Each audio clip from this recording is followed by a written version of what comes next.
தேவனுடைய பிள்ளையாயிருப்பாய் என்றால் தேவன் கட்டாயமாக உன் கீழ்ப்படியாமைக்காக உன்னை சிட்சிப்பார். அப்படி சிட்சிப்பது உனக்கு நன்மைதான்.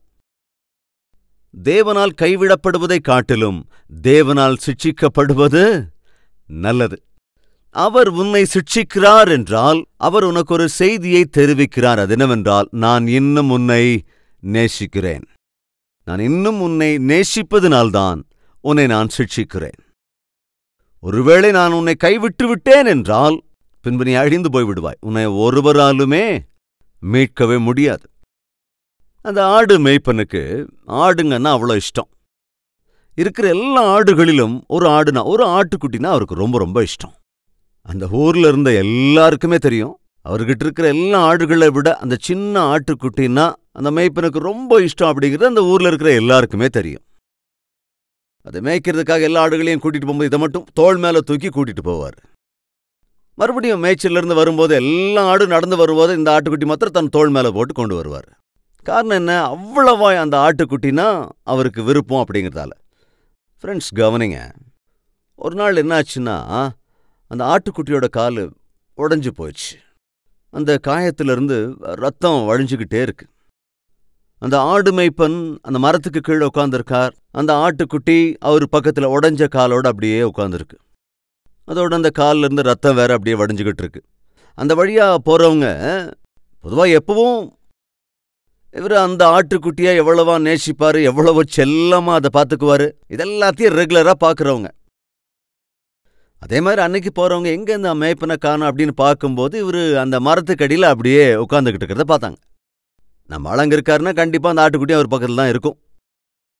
ஆனா அன்னைக்கு ஒரு விசித்திரமான காட்சியை அவங்க பார்த்தாங்க. அதாவது அந்த ஆட்டுக்குட்டியோட காலு உடைஞ்சு போயிருந்தது. அந்த ஆட்டுக்குட்டியோட கால் உடைஞ்சு போச்சுன்னா கட்டாயம் அந்த மேய்ப்பன் தவியா தவிச்சிருப்பான். ஆனா அவர் அப்படி இல்லை, காமா உட்காந்துருக்காரு. உடஞ்சு காலை பத்தி எந்த அக்கறையும் எடுத்துக்கல.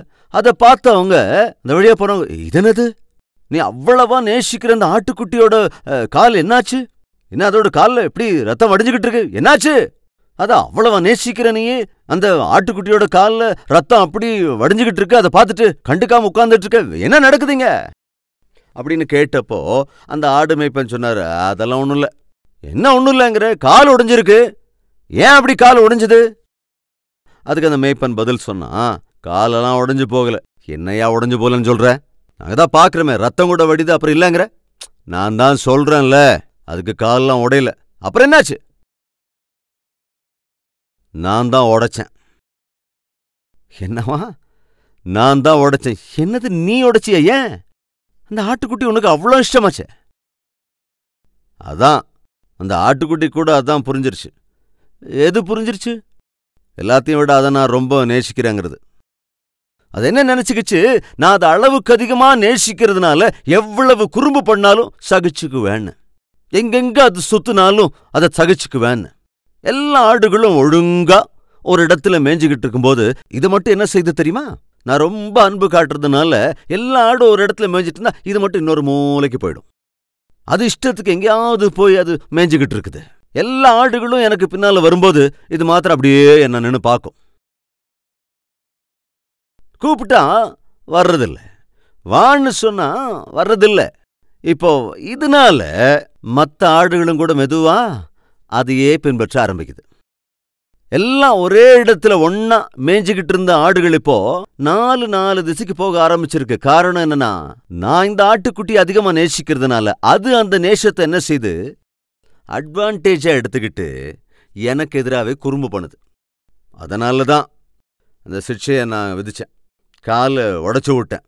இப்போ எல்லாம் ஒழுங்கா போய் அந்த இடத்துல ஒழுங்கா மேய்ஞ்சிக்கிட்டு வருதே தவிர இது மாத்திரம் இப்போ இங்கே தான் உட்காந்துக்கிட்டு இருக்கு, என் பக்கத்திலேயே தான் உட்காந்துருக்கு.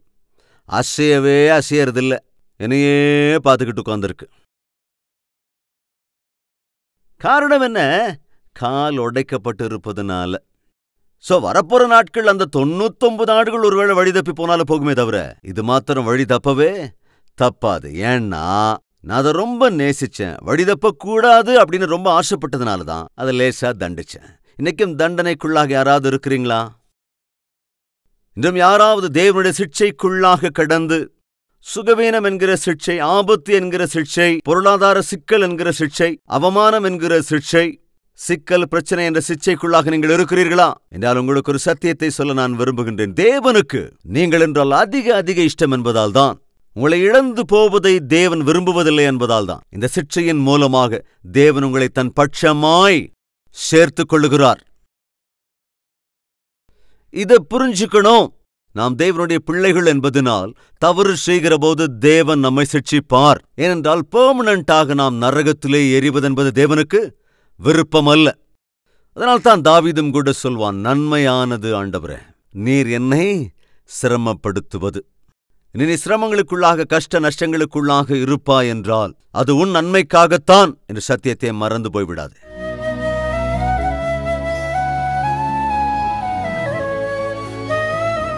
பரிசுத்தமுள்ள பிதாவே, உன்னதமான வார்த்தைகள் மூலமா எங்களோடு பேசியதற்காக ஸ்தோத்திரம் அப்பா. உம்மை விட்டு தூரமாவது எங்களுக்கு நல்லதல்ல.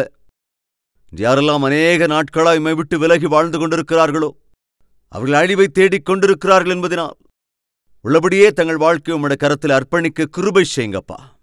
யாரெல்லாம் அவ்விதத்தில் தங்கள் வாழ்க்கையை உம்மிடத்தில் அர்ப்பணித்து ஆண்டவரே கஷ்டங்களினாலே, சிரமங்களினாலே, சூழ்நிலைகளால், பிரச்சனைகளால் உம்மை விட்டு விலகிவிட்டேன், என்ன மன்னிங்க ராஜா, இதோ இப்பொழுதே உள்ளபடியே இதோ உம்மிடத்திலே வருகிறேன், என்னை ஏற்றுக்கொள்ளுங்க என்று மனஸ்தாபப்பட்டு மன்றாடுகிற, பாவத்தை அறிக்கை செய்கிற ஒவ்வொருவரையும் நீர் ரட்சிக்க வேண்டும் என்று இயேசு கிறிஸ்துவின் நாமத்தில் வேண்டிக் கொள்கிறோம் பிதாவே.